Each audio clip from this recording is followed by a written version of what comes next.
ఆలయాలకు సంబంధించినటువంటి నిర్వహణ ఇప్పుడు పెద్ద సమస్యగా మారిపోయింది. ఆలయాలు బాగుంటే ఎళ్తున్నారు, దర్శనం చేసుకుంటున్నారు. కొన్ని చోట్ల బాగున్నా గూడా మనకి వెళ్ళే దారిలోనో లేకపోతే ప్రత్యేకించి మనకు కాంటాక్ట్ ఉంటేనే వెళ్తున్నారు తప్పించి శిథిలావస్థకి చేర్చేస్తున్న మన కళ్ళెదురుగుండా మనమే. అదే అతి పెద్ద సమస్య.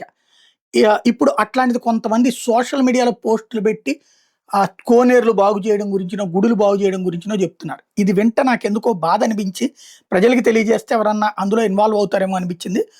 ఎవరో సురేష్ కుమార్ అనే ఆయన సోషల్ మీడియాలో పదే పదే పోస్ట్ చేస్తున్నారు. వివిధ పోస్టుల్లో గూడా ఎంటర్ అయ్యి మరీ చేస్తున్నారు. ఆయనది రాజనగరం గ్రామం అట. పిచ్చాటూరు మండలం సచ్చివేడు తాలూకా అట.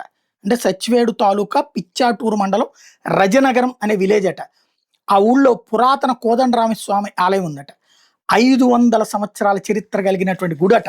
కానీ పూజలు చేసేందుకు పూజారులు లేరట. చాలా ఇబ్బందులు పడుతున్నారట. ధ్వజస్తంభం గూడా చాలా పాడైపోయిందట.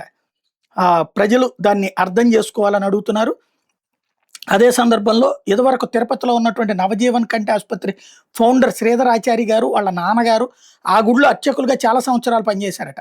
అంత ఇంపార్టెన్స్ అంటే వాళ్ళని పక్కన పెడితే కోదండరామస్వామి ఆలయం 500 సంవత్సరాల చరిత్ర కలిగిన ఆలయాన్ని పట్టించుకునే వాళ్ళు లేరు, పూజారులు కూడా లేరన్నటువంటిది బాధను వ్యక్తం చేస్తున్నారు. ఒకసారి ఎవరైనా అబ్జర్వ్ చేసుకోవడం బెటర్.